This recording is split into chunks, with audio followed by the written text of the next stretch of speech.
നമസ്കാരം. ഇന്ന് വിദേശിയായിട്ടുള്ള ഒരാളെ പിടിച്ച് സ്വദേശിയാക്കാനുള്ള ഒരു ശ്രമം നടത്തിയതാണ്. ഇത് ഒലീവ്സ്, ഗ്രീൻ ഒലീവ്സ് ആണ്.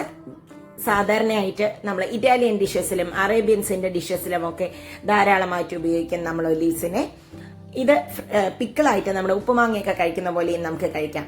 അതുകൊണ്ട് ഞാൻ ഉണ്ടാക്കിയ ഒരു ചമ്മന്തിയാണ് കേട്ടോ. ഉണ്ടാക്കി നോക്കിയപ്പോൾ ഒരു സൂപ്പർ ടേസ്റ്റ് ഉള്ള ഒരു ചമ്മന്തി. അപ്പൊ നമുക്ക് റെസിപ്പി എങ്ങനെയാണെന്ന് നോക്കാം. ചിലപ്പോൾ ഞാനായിരിക്കും യൂട്യൂബിൽ തന്നെ ആദ്യമായിട്ട് ഒലിവ് കൊണ്ട് ചമ്മന്തി ഉണ്ടാക്കിയത് കേട്ടോ. അപ്പൊ എല്ലാവരും കണ്ടു നോക്കൂ. ഇനി നമുക്ക് റെസിപ്പിയിലേക്ക് പോവാം. അതിനായിട്ട് ഒരു മിക്സിയുടെ ജാറിലേക്ക് 1 കപ്പ് തേങ്ങ അങ്ങോട്ട് ഇട്ട് കൊടുത്തിട്ടുണ്ട് കേട്ടോ.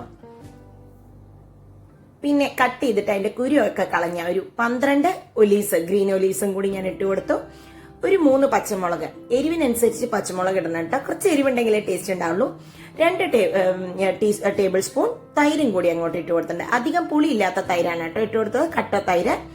ആവശ്യത്തിന് ഉപ്പും കൂടി അങ്ങോട്ട് ചേർത്തി നന്നായി ഇതിനെ ഒന്ന് അരച്ചെടുത്തിട്ട് വരാം. ഒട്ടും വെള്ളം ചേർക്കേണ്ട ആവശ്യമില്ല. ഇത് നല്ല ഫ്ലഫി ആയി വരും. ആ ഒലീവ്സ് ഒക്കെ അരയുമ്പോൾ അതിന്റെ ഒരു ഫ്ലഫിനെസ് ഈ തേങ്ങയിലേക്കും ഇതിലേക്കും ഇറങ്ങുകയും ചെയ്യും. ഇതിനെ നമുക്ക് പാത്രത്തിലേക്ക് മാറ്റാം. അപ്പൊ ഞാൻ ഇതിനെ ഒന്ന് പാത്രത്തിലേക്ക് മാറ്റി വന്നിട്ടുണ്ട്. ഇനി കുറച്ച് ഒലിവ് ഓയിൽ ആണ് ഒഴിച്ചു കൊടുക്കുന്നത്. ഇങ്ങനെ മുകളിലൂടെ നമുക്ക് കുറച്ച് ഒലിവ് ഓയിലൊക്കെ ഇങ്ങനെ ഒഴിച്ചു കൊടുത്ത് ഒരു ഒലിവും കൂടി അങ്ങോട്ട് വെക്കാം. ഇത് നല്ല ഒലിവിന്റെ നല്ലൊരു ഫ്രഷ്നെസ്സും ടേസ്റ്റും ഒക്കെ ഈ ചമ്മന്തിക്ക് കിട്ടിയിട്ടുണ്ടായിരുന്നു. ഇതിന്റെ ചോറിന്റെ കൂടെ മാത്രമല്ല കേട്ടോ, ഇത് നമ്മുടെ ഇഡ്ലിയുടെ കൂടെയും ദോശയുടെ കൂടെയും അല്ലെങ്കിൽ വെറുതെ ഡിപ്പായിട്ടും ഉപയോഗിക്കാം. ഇത് ചപ്പാത്തിയുടെ കൂടെ ഡിപ്പായിട്ട് കഴിക്കാം, അല്ലെങ്കിൽ ചപ്പാത്തിയിൽ സ്പ്രെഡ് ചെയ്ത് കഴിക്കാം. എങ്ങനെ വേണമെങ്കിലും കഴിക്കാം കേട്ടോ. അപ്പൊ എല്ലാവരും ഒന്ന് ട്രൈ ചെയ്ത് നോക്കൂ. ഒലിവ് ചമ്മന്തി. വീണ്ടും അടുത്ത വീഡിയോയിൽ കാണാം. ബൈ.